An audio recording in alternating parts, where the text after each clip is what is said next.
आजकल की भाग दौड़ की लाइफ में लोगों को इन्फ्लेमेशन ऑफ गम्स की प्रॉब्लम बहुत रहती है, लेकिन लोगों को ये पता ही नहीं है कि उनको ये प्रॉब्लम क्यों हो रही है और किस वजह से हो रही है और वो इसकी देखभाल किस तरह से कर सकते हैं।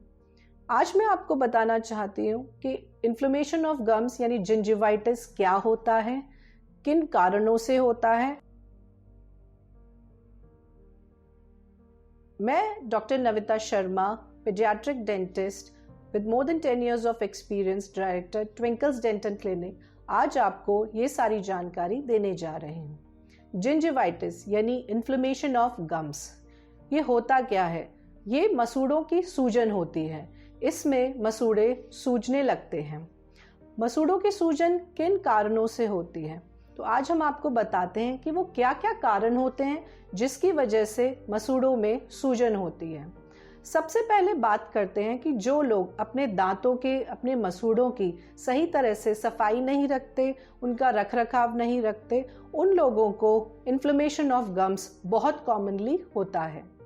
दूसरा एक कारण है मिनरल डेफिशिएंसी, जो कि है विटामिन सी की डेफिशिएंसी। इसकी वजह से बहुत सारे पेशेंट्स को गम्स से ब्लीडिंग होती है और वे परेशान रहते हैं कि जब भी वे ब्रश करते हैं उनके मसूड़ों से खून आता है। एक और कंडीशन है जो कि हार्मोनल है, फिजियोलॉजिकल है, जैसे कि प्यूबर्टी।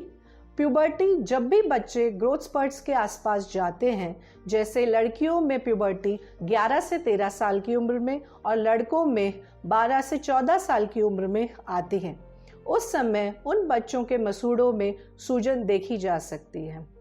प्रेगनेंसी भी एक ऐसी कंडीशन है जिसमें हार्मोनल चेंजेस की वजह से फीमेल्स में मसूड़ों की सूजन देखी जाती है। प्रेगनेंसी में एडवांस स्टेज में या पोस्टपार्टम मसूड़ों में सूजन देखी जाती है। आप लोगों ने तो सुना ही होगा ओल्ड वाइफ टेल्स। कई बार प्रेगनेंसी में फीमेल्स को सजेस्ट किया जाता है पुराने लोगों से कि एडवांस स्टेज में या पोस्टपार्टम वे ब्रशिंग ना करें। ये एक मिथ है जिसे दूर रखना चाहिए और ब्रशिंग और ओरल हाइजीन फीमेल्स को प्रेगनेंसी में भी उसी तरह से करना चाहिए जैसे वे नॉर्मली करते हैं। तो अभी तक हमने बात की कि क्या कारण है इन्फ्लेमेशन ऑफ गम्स के। अब हम बात करते हैं कि किन लोगों को ज़्यादा रिस्क है इन्फ्लेमेशन ऑफ गम्स की बाकी लोगों से। सबसे पहले बात करते हैं स्मोकिंग की। जो लोग स्मोक करते हैं, स्मोकर्स हैं, वे लोग नॉन स्मोकर्स से ज़्यादा रिस्क पर रहते हैं कि उनके मसूड़ों में सूजन हो। दूसरी एक कंडीशन है जेनेटिक, यानी अगर आपके परिवार में लोगों को मसूड़ों का सूजन है तो आप उन लोगों से ज़्यादा रिस्क पर होंगे जिनके परिवारों में ये प्रॉब्लम नहीं है। तो अभी हमने बात की कि कौन लोग ज़्यादा रिस्क पर हैं।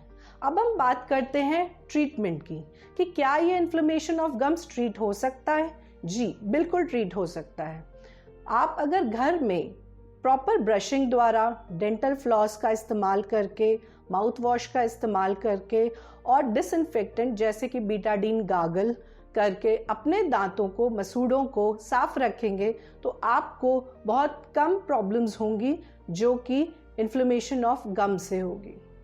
दूसरी चीज़ है, अगर आपको बहुत ज़्यादा दिक्कत होने लगती है तो आप डेंटल क्लिनिक पे जाते हैं और वहाँ पर आपको स्केलिंग और क्यूरेटाज करने के लिए एडवाइस किया जाता है, जो कि आपके दांतों में फंसे हुए कैलकुलस को निकालता है और आपके गम्स को हेल्दी बनाता है। क्या कोई ऐसे कारण भी है कुछ विशेष जिसकी वजह से पेशेंट को ये पता चले कि हाँ मुझे ये प्रॉब्लम है? हाँ, तो अभी पहले हम बात करते हैं उन साइंस एंड सिम्टम्स की जो पेशेंट को होते हैं जिससे उसे पता चलेगा कि उसे इन्फ्लेमेशन ऑफ गम्स यानी मसूड़ों की सूजन है। पहली चीज़ है हैलुटोसिस, यानी मुंह खोलने पे या मुंह से सांस लेने में बदबू आना।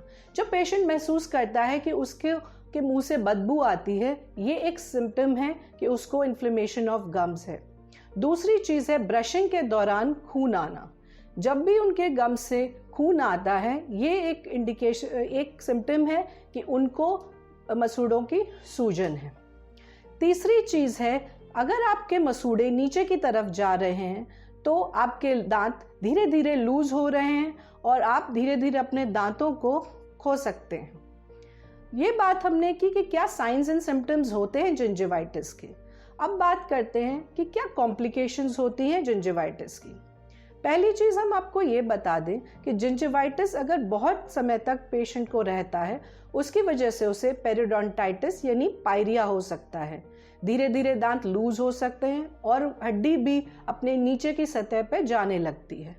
दूसरी चीज़ है अल्सर। अल्सर बहुत कॉमन है जो कि इस केस में हो सकता है। तो ये थी सारी जानकारी जिंजिवाइटिस यानी इन्फ्लेमेशन ऑफ गम्स के बारे में।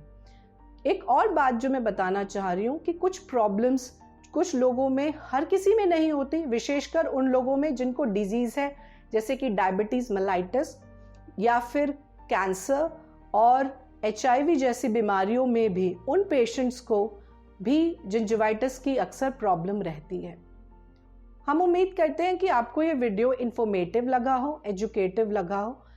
अगर आपको ये वीडियो पसंद आया हो तो आप अपने फैमिली और फ्रेंड्स के साथ शेयर करें। Thank you.